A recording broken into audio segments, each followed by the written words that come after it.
Hello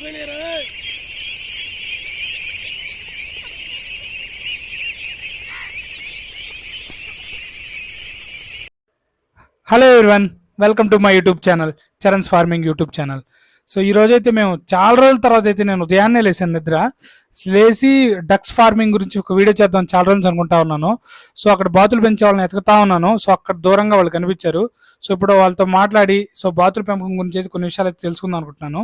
so తెలుసుకొని ఈ video అయితే ఫుల్గా చూడండి. సో బాతుల ఫార్మింగ్ గురించి అయితే ఉంటుంది మొత్తం ఈ video. So let's start our video.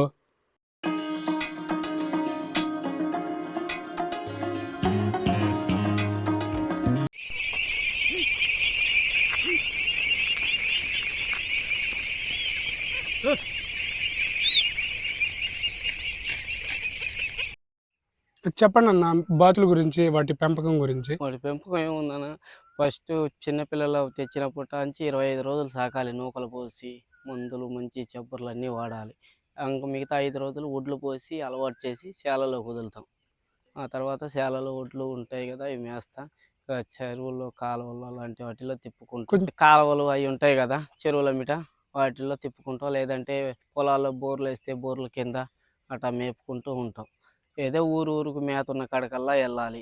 అది ఈ ఊరికి రావడానికి కారణం ఈ ఊర్లో అంటే ఈ ఊరు అంటే ఈ ఊరు వాటర్ ఉన్నాయి, ఇంకా చెరువు పక్కనే పొలాలు ఉన్నాయి కాబట్టి, చిన్నపిల్లలు కాబట్టి దూరాభారం వెళ్ళవు కాబట్టి అందువల్ల వాటిని సాగు. మీ ఊరే ఊరన్నా? మాది కందుకూరు. కందుకూరు దగ్గర. ఓకేనా. బాతు పెద్దది అవడానికి ఎన్ని రోజులు పట్టింది? ఎన్ని నెలలు? 4 నెలలు పట్టింది. 4 నెలలకు పెద్దది అవుతుంది. గుడ్లోకి రావాలంటే 5 నెలలు పట్టింది.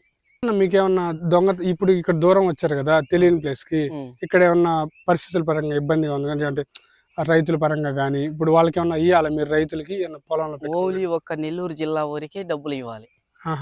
అవునా? ఏందన్నా ఈ జిల్లా అంతే? ఈ జిల్లాని పక్క ఎక్కడైనా మా పక్క కానీ అటు పశ్చిమ గోదావరి జిల్లా కానీ వెస్ట్ కానీ ఏమి ఇవ్వవసరం లేదు. తెలంగాణ కానీ ఓన్లీ ఇక్కడ నెల్లూరు జిల్లా ఒక్కటే. ఎంత ఇవ్వాలన్నా? ఈ ఎకరానికి 1000 రూపాయలు 1200 అట్లా తీసుకుంటాం. అప్పుడు అలాంటప్పుడు మనం అక్కడికి వెళ్తే మనకు బెటర్ కదన్నా ఇక్కడ కంటే. కానీ ఇక్కడ వాటర్ ఎన్ని ఉన్నాయా? వాటర్ అనే కాదు, అక్కడికి వెళ్ళాలంటే ఈ టైంలో ఒక్కొక్కసారి కోతలను బట్టి వెళ్తాం కదా. ఇక్కడ సీజన్ ఖాళీగా ఉంది కాబట్టి అందుకు వెళ్తాం. ఓకే ఓకే అన్న. ఇప్పుడు ఈ బాతు 4 నెలలకి పెద్దది అవుతుంది కదన్నా. సో అవి మీరు ఎవరికి అమ్ముతారన్నా? అవి వాటిలో 2 రకాలు పుంజులు పెట్టెలు ఉంటాయి కదా, ఆ పుంజులు జార్ఖండ్ కానీ కేరళ కానీ అటు వెళ్తాయి తినటానికి. ఇంకా పెట్టలు ఉండించుకుంటే గుడ్ల కోసం పెట్టలు ఉండించుకుంటాం. 5 నెలల కల్లా గుడ్లకు వస్తాయి పెట్టలు. ఆ గుడ్లు పెట్టి మళ్ళీ మార్కెట్ కి తీసుకెళ్తే అక్కడ నుంచి ట్రాన్స్పోర్ట్ వాళ్ళ ఇష్టం, ఎక్కడికైనా కేరళ కానీ అస్సాం కానీ కలకత్తా కానీ అలాగే వెళ్ళిపోతాయి. ఓకే. ఇప్పుడు వీటికి జబ్బులు వచ్చాయని వేరే అన్న అడిగితే చెప్పారన్న, చాలా ఇబ్బంది పడ్డాం అన్నారు. ఆ జబ్బు ఏందన్నా? అంటే ఈ కోళ్ళకు వచ్చినట్టు కోళ్ళకు వచ్చింది బర్డ్ ఫ్లూ అని, అదే టైప్ లో వచ్చేసింది అనమాట. వైర్లెస్ టైప్ అనమాట. అది ఒక గాలి వాతావరణం. అది వచ్చినప్పుడు కొన్ని తట్టుకుంటే కొన్ని తట్టుకోలేవు. ఓకే. అంటే చిన్న పిల్లలు కాబట్టి కొంచెం ఎఫెక్ట్ అవుతుంది. ఎఫెక్ట్ అయినా పెద్దవాటికి కూడా ఎఫెక్ట్ వస్తాయి, కానీ ఆ మందులు అనేది వ్యాక్సిన్ సరిగా వాటికి పడవు. ఓకే. వీటి ఖర్చు ఎంత ఉంటుంది అన్న? ఒక 10 పిల్లలకి మనం అంచనా వేసుకుంటే పెరిగి వచ్చేసి 28 రూపాయలు ఒక పిల్ల, చిన్న పిల్ల, పుట్టిన పిల్లే. ఓకే. అది పెరిగి కొయ్యాలి. ఆ రూపు మార్కెట్ ను బట్టి 100 రూపాయలు ఉండొచ్చు, 70 రూపాయలు ఉండొచ్చు, 80 రూపాయలు ఉండొచ్చు, చెప్పలేము. 150 కూడా ఉండొచ్చు. ఎక్కడ దొరకని పక్షులు ఇప్పుడు మొన్న దాకా కోళ్ళకి ఎక్కడ లేనప్పుడు ఎంత రేట్ ఉంటే అలాగే వీటికి కూడా అదే రేటు. ఇప్పుడు ఇక్కడ వేరే ఊరికి వచ్చారు కదా, ఇక్కడ దొంగతనాలు అట్లా అవేమి ఉండవు.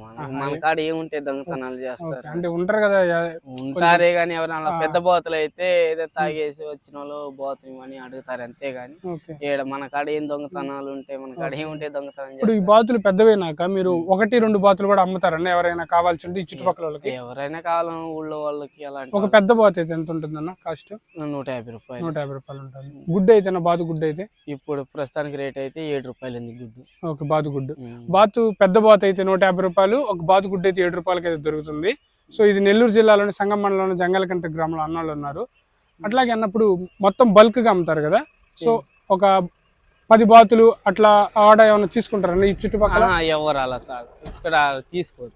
ఓకే అన్న. ఏదైనా 1000, 2000 అలాగా కొనుక్కుంటారు. ఓకే అన్న.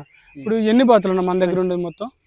ఇవి మొత్తం 4000 ఉంది. మొత్తం 4000. హ్మ్. మీరు పెంచేది మీ ఒక్కరే పెంచేది? హ్మ్. మొత్తం అన్నోళ్ళందరూ కాకుండా 5000 మీరు ఒక్కటే పెంచేది? మొత్తం 21,000 వేసాం ముగ్గురు మీద. హ్మ్. అన్నీ పోను మనిషికి 4000, 3000 మిగిలింది. ఓకే అన్న. ఒక ఫ్యామిలీ బతకొచ్చా అన్న? బతకొచ్చు ఇవి జబ్బులు రాకుండా అన్నీ బాగుంటాయి. అన్నీ రాకుంటే బాగుండొచ్చు. లేకుంటే వస్తే అంటే ఇబ్బంది. రూపాయి మనం పెట్టిన పెట్టుబడి వస్తది. ఓకే. రూపాయి వస్తది. హ్మ్. హ్మ్. అప్పుడు బాగా ఇబ్బంది కదన్న. ఈ ఈ వృత్తి కాకుండా ఇంకేమన్నా చేస్తారన్న మీరు బాతులు కాకుండా?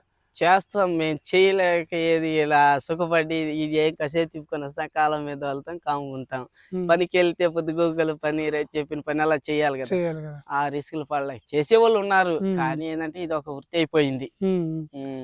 ఒకరి దగ్గరికెళ్ళి ఆ! పని అడుక్కోకుండా కాకోకుండా మన బిజినెస్ మనం లాగే చేసుకోవడం. అన్నట్టు టైపులో ఓకే అన్న. ఇది చేసుకుంటాను. ఓకే అన్న. ఇంకేదైనా ఉంటే వస్తాను. అలాగే. మిగతా గురించి మాట్లాడదాం. ఓకే. థాంక్స్ అన్న. ఒకసారి సబ్స్క్రైబ్ టు చరణ్స్ ఫార్మింగ్ అని చెప్పండి అన్న. Subscribe to for channel. Okay అన్న. థాంక్స్ అన్న. సరే అన్న.